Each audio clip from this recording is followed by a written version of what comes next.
So first I want to say thank you for clicking on this video, the most epic video that you will find on YouTube. Or was that clickbait? What is clickbait?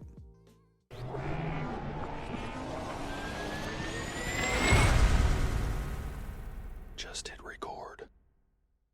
So what's going on? Welcome back to the channel. My name is Ken with Just Hit Record, and on this channel I like to give you tips, tricks, encouragement, reviews, anything that I can do to help you get your YouTube channel started, get it going, improve it. Whatever I can do to help you, just hit that record button and get your content out on YouTube.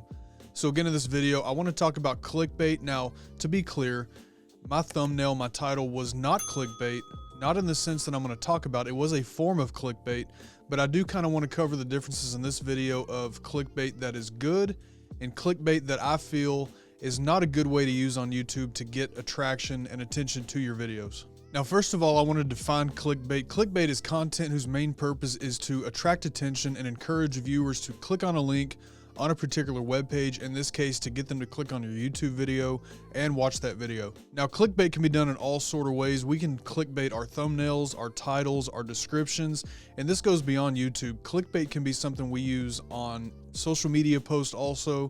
When we post about an upcoming event or a video, there's different ways to clickbait that also. There's some good ways and some bad. First, I want to cover how clickbait should be used. Now, clickbait can be a very valuable tool in our arsenal to get attention to our videos, to make people click and want to watch them. It's no secret that as we upload our thumbnails and design our titles and our descriptions, we need to make our videos stand out among the other videos that people will see when they search for whatever content they're looking for. The last estimate that I saw, which is as of February 2020, is that there are 500 hours of content uploaded to YouTube every minute. Let me say that one more time. 500 hours of content uploaded to YouTube every 60 seconds. That is absolutely outstanding. So when I upload this, what will probably end up being a 10-minute video, it pales in comparison to the amount of content that is being uploaded now. So obviously the goal is to make your content noticeable, seen. You want people to click that among all the other videos they have to choose from. So how do we do that? We design our thumbnails in a way that catch attention. We design our titles in a way that catch attention. We write our descriptions in a way that are searchable, that will make people want to watch the video. So talking clickbait in this sense, clickbait is not a bad thing as long as the thumbnail, the title, and the description actually match up to the content. When people click your video, you want the content of that video, of that post, of whatever it is you're uploading, you want the content of that to actually deliver on the promise that your thumbnail, your title, your description said that it was going to. If not, people are not going to watch your video, and more than likely they're going to feel fooled and they're never going to come back to your channel. So you want to make sure that you deliver on the promise. So all that being said, clickbait can be a valuable thing to use to attract attention to your channel, to your videos, to make people want to come back and watch. Again, if they see in your content what they were looking for, that you promised with your upload, your thumbnail, your title, your description, they will enjoy it. They will come back. As long as that content is watchable, that's a whole nother video. So that is clickbait. That is the good way to use clickbait. Now, what I really want to focus on in this video is how clickbait is misused and how that can hurt your channel. So clickbait being misused, let's shift to more of an example of a thumbnail that you create that has nothing to do with the content of that video.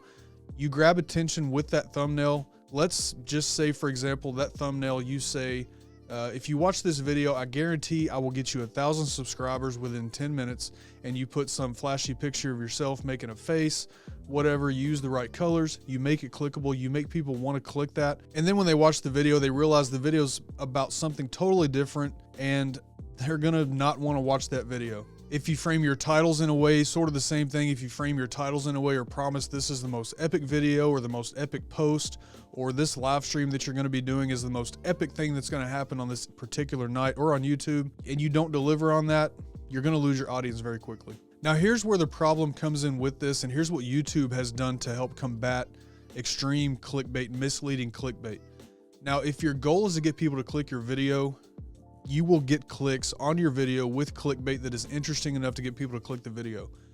But that's only one part of the algorithm. Views are awesome. They're one thing. What's even more important than views, though, is retention and watch time. So if you use clickbait in a way that people click on your video and then they watch for a minute, they realize this video is not what they're looking for, or it's not all that epic, or the content is bad, it's not watchable, they're going to click off the video. Your watch time is going to be really, really low.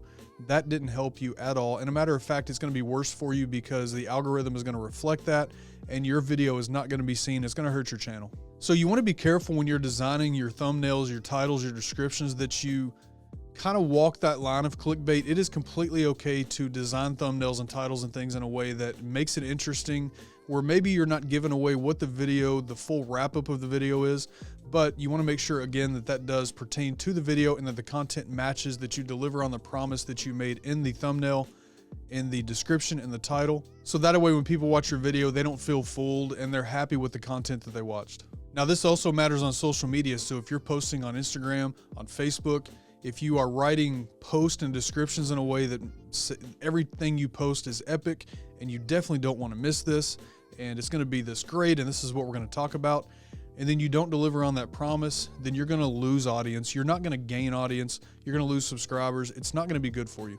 So to kind of wrap all this up, the takeaway that I want you to take from this video is that clickbaiting can be a valuable tool in your arsenal, but it can also be overused. So you want to make sure that you develop your thumbnails, your titles, your descriptions in ways that do make it interesting so that people will want to click that. But you also want to make sure that in the video, you deliver on the promise, you deliver on what you said this was going to be. And let's stop using words like epic in every post and this is the best thing you're ever going to see, because that just doesn't exist.